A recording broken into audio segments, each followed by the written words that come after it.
हाय मु स्वाति मो YouTube channel Swati रोसई blog को आपण मानक स्वागत करुच्ची। आज आम बनवाई जाऊँ तरबुज चोपारे गोटे रेसिपी बनइबू। तापाई आमर कौन करूँ ना आमर तरबुज तो नहीं आसलु तरबुज खाईदेलु ता चोपा को आम वेस्ट करूनी कहीं जो रेसिपीटा बनवाई मन है आम जो तरबुजटा किणिकी आनीलु सेटा कौन ना ता चोपाटा बहुत मोटा थिला। देखिकिना मोर मन पड़गला रेसिपी कथा तेणु मु कौन कली ना सबुतक चोपा को बाहर करनेली तापर ताको छोट छोट क्यूब साइज रे काटी नेली। एई जो रेसिपीटा आम बनाऊँ आपण मानक बहुत पसंद आसीबो। थरुटे मोर एई रेसिपीटा को ट्राई करिवे।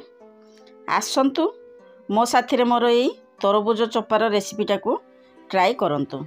वर्तमान आम कौन कलु ना आमर एठी सबू सामान पत्र आमर रेडी करनीचु।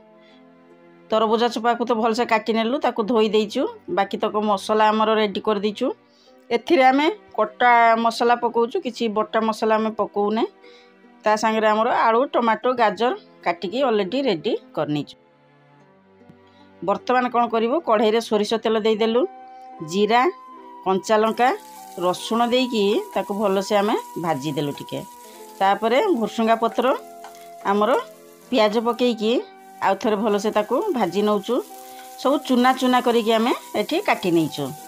एबे कौन करिवो मसला आमर भल से भाजी हेई आसिलानी आमे जो टमाटो रखिलु से टमाटो को आगे देई देलु ताको टिके भल से गोळेई मध्य नबु देले कोन हो टमाटो को आगे देई दउचु ता देरो भी पानी बाहरी जिवो।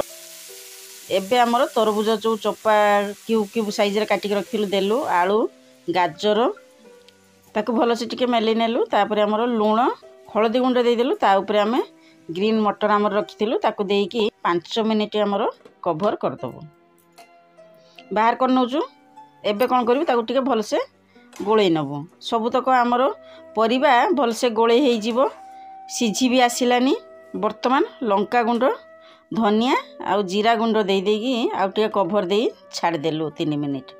वर्तमान पूरा सिझी आसिलानी भल से ताको आउ टिके गोळेई नबो बास ऑलरेडी आमर रेडी हेई गला तरबुज चोपार तरकारी। बहुत सुंदर भाव में आम रेसिपीटा को ट्राई कलु अल्प टिके गरम मसला देदेलु एबे आमर रेडी हो गला तरकारी खाइबार डेरी अच्छी केते सुंदर भाव में आम रेसिपीटा को ट्राई कलु।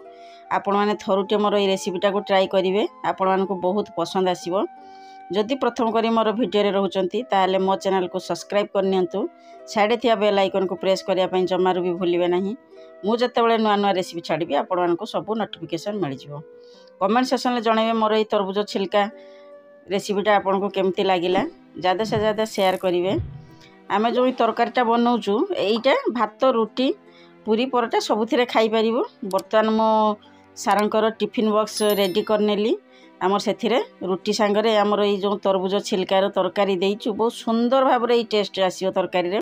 आपण चाहिए बटा मसला देकी मध्य याको कसी परिबे मो बटा मसला देनी कटा मसला दे करछि बहुत टेस्ट तो बढ़िया आसीबो लाजवाब। थरुटे तो निश्चय रेसिपीटा को ट्राई करेंगे सबुथिरे तो लगेकी खाई हेबो। आउ आमर तरबुज जते आसुची घर को कहीं आम चोपा को वेस्ट करूँ नष्ट करूँ नॉर्मली चोपारे ऑलरेडी बहुत रेसिपी बना ही पारिबो। सार तो नहीं गले रुटी सांगरे खाउचंती मोर तो मुढ़ी प्रिय आम तो बालेश्वरिया मुढ़ी सांगरे जहाँ लगे हेले खाईदेबू तेणु मु कौन कली ना संध्यारे मोर टिफिन बना ही गला तरबुज छिलका तरकारी सांगरे मुढ़ी लगेकी मु खाऊची। टेस्ट पूरा बढ़िया आसी एते सुंदर टेस्ट जे आपण ट्राई करिकी खाइले देखिले जानिबे ना। मु तो एमती कहूची बढ़िया लागुची भल तो लागुची। तरबुज तो आमर एनी टाइम सब बेले आमर अवेलेबल मिलूची। आउ जदि सेतरे ग्रीन मटर पकेया चाहूचंती ताले मार्केट रे मध्ये मिलूची ग्रीन मटर आपण नहीं आसीबे आमर ग्रोसरी शॉप रु एबे ग्रीन मटर आपण पाई परिबे सेठु आनिबे ताकू बतुरेई देबे बतुरेई किना से ग्रीन मटर को सेथिरे पकेइबे। नले आपण जदि सब बेले ग्रीन मटर खाया पई चाहूचंती ताले शीत सरू सरू ग्रीन मटर को आनिकी सुखेई की फ्रिज रे रखी देबे आउ रेसिपी को ट्राई करिवे। जय जगन्नाथ।